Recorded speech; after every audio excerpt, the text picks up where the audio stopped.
अगर आपसे कोई पूछे कि इस दुनिया में सबसे पहले हज किसने किया तो शायद आप नहीं बता पाएंगे। दोस्तों, आपकी जानकारी के लिए बता दें, सऊदी अरब के मक्का शहर में काबा शरीफ की ताबीर तो आदम अलैहिस्सलाम के दौर में ही हो चुकी है। रिवायतों में मिलता है हमें कि जब अल्लाह ने हजरत आदम अलैहिस्सलाम को जन्नत से निकाल कर जमीन पर भेजा तो आदम अलैहिस्सलाम ने अल्लाह के हुक्म से पहाड़ों से पत्थर ला लाकर खाना काबा की ताबीर की। लेकिन उसके हजारों साल बाद जब हजरत नूह अलैहिस्सलाम के जमाने में जो भयंकर तूफान आया तो उस तूफान में काबा शरीफ का ढांचा भी ढह गया था। लेकिन इतने विशालकाय तूफान के बावजूद भी उस काबा शरीफ की बुनियाद बाकी रही। दोस्तों, आज से तकरीबन 4000 वर्ष पहले मक्का के अंदर कोई भी नहीं रहा करता था। फिर हजरत इब्राहीम अलैहिस्सलाम अल्लाह ताला के हुक्म से अपनी बीबी हजरत हाजरा और बेटे हजरत इस्माइल अलैहिस्सलाम को लेकर रवाना हो गए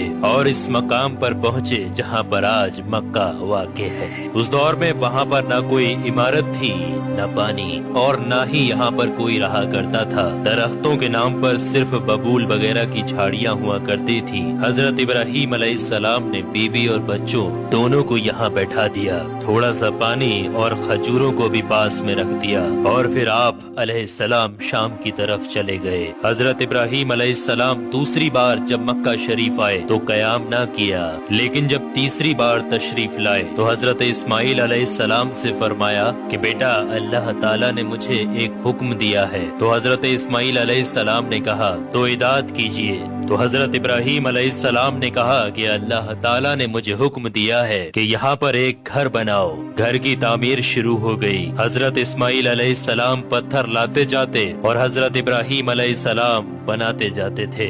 जब तामीर जरा बुलंद हो गई तो हजरत इस्माइल अलैहिस्सलाम एक पत्थर को उठा कर लाए जो कि हजरत इब्राहीम अलैहिस्सलाम उस पर खड़े होकर ताबीर कर रहे थे। यही मकामे इब्राहीम भी है। ये बाप बेटे दीवार को उठाते जाते थे और दुआ करते जाते थे, ऐ परवरदिगार, हमसे कबूल फरमा, तू सुनने और जानने वाला है। उन्होंने घर की तामीर न मिट्टी से की और न चूने से, बस पत्थर के ऊपर पत्थर रखते चले गए और ना ही छत बनाई और ना कोई उसका दरवाजा। और फिर बाद में अलग अलग जमाने में फिर बैतुल्लाह की तामीर हुई, कुरैश ने भी तामीर की और उनके बाद भी हुई। कहते हैं कि उस वक्त इस्माइल अलैहिस्सलाम की उम्र 20 वर्ष थी। हजरत इब्राहीम अलैहिस्सलाम ने बैतुल्लाह के पहलू में बकरियों का एक बाड़ा भी बना दिया था और इसके ऊपर पहलू की छत डाल दी थी। पहले बैतुल्लाह की जगह पर एक सुर्ख रंग का टीला था। अक्सर सैलाब इसे इधर उधर से काटता रहता था। जब हजरत इब्राहीम अलैहिस्सलाम ताबीर काबा से फारिग हुए तो हजरत इस्माइल अलैहिस्सलाम से एक ऐसा पत्थर लाने के लिए कहा जो तवाफ की शुरुआत के लिए निशानी के तौर पर इस्तेमाल किया जाना था। ये पत्थर हजरत जिब्राइल अलैहिस्सलाम अबू कुबैस की पहाड़ियों से लेकर आए। हजरत इब्राहीम अलैहिस्सलाम ने इसे इस मकाम पर रख दिया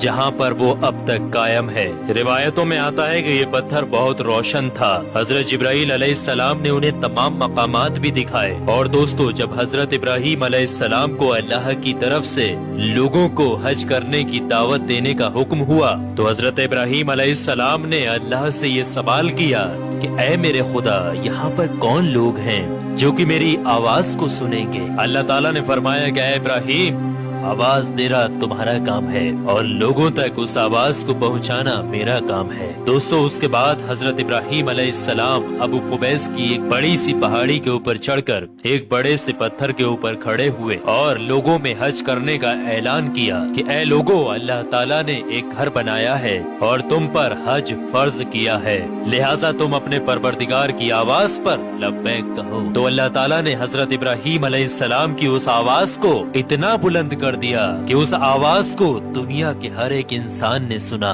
यहाँ तक कि पेड़ पौधों को भी वो आवाज सुनाई दी, जिसकी वजह से पहाड़ और पेड़ पौधों में भी ये ख्वाहिश हो गई कि वो भी अल्लाह के इस पाक घर की जियारत करें। अल्लाह ताला ने हजरत इब्राहीम अलैहिस्सलाम को ये हुक्म दिया कि वो इस घर को रुकू और सजदा करने वालों के लिए पाक और साफ रखें। उलमा इकराम के मुताबिक हजरत इब्राहीम अलैहिस्सलाम के इस ऐलान के बाद ही हज की शुरुआत हुई और सबसे पहला हज हजरत इब्राहीम अलैहिस्सलाम ने ही किया।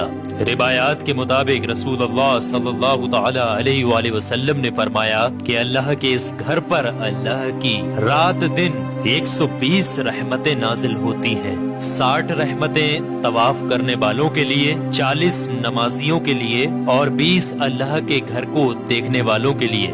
حضرت حسان بن عدیہ فرماتے ہیں کہ ہم نے رسول اللہ صلی اللہ تعالی علیہ وآلہ وسلم کے اس قول پر غور کیا، معلوم ہوا کہ یہ سب رحمتیں در حقیقت طواف کرنے والے کے لیے ہیں، کہ وہ طواف کرتا ہے، نماز بھی پڑھتا ہے اور کعبہ کی طرف دیکھتا بھی ہے۔ کسی نے کیا خوب کہا ہے، خانہ کعبہ میں طرح طرح کی فضیلتیں ہیں، گھر والا ہی انہیں جانتا ہے۔ جو کوئی بھی یہاں پر اپنی خطاؤں سے ڈر کر آیا، اللہ اس کی حفاظت کرتا ہے۔ طاہر الکربی لکھتے ہیں کہ خانہ کعبہ 11 مرتبہ تعبیر ہوا ہے۔ حضرت آدم علیہ السلام نے بنایا، حضرت شیش علیہ السلام نے تعبیر کیا، حضرت ابراہیم علیہ السلام نے تعبیر کیا، امالکہ نے بنایا، جرہم نے تعمیر کیا، کسی نے تعمیر کیا، قریش نے بنایا، عبداللہ بن زبیر رضی اللہ تعالی عنہ نے تعبیر کیا، حجاج بن یوسف نے بنایا، سلطان مراد نے تعبیر کیا جو کہ آل عثمان میں سے تھا۔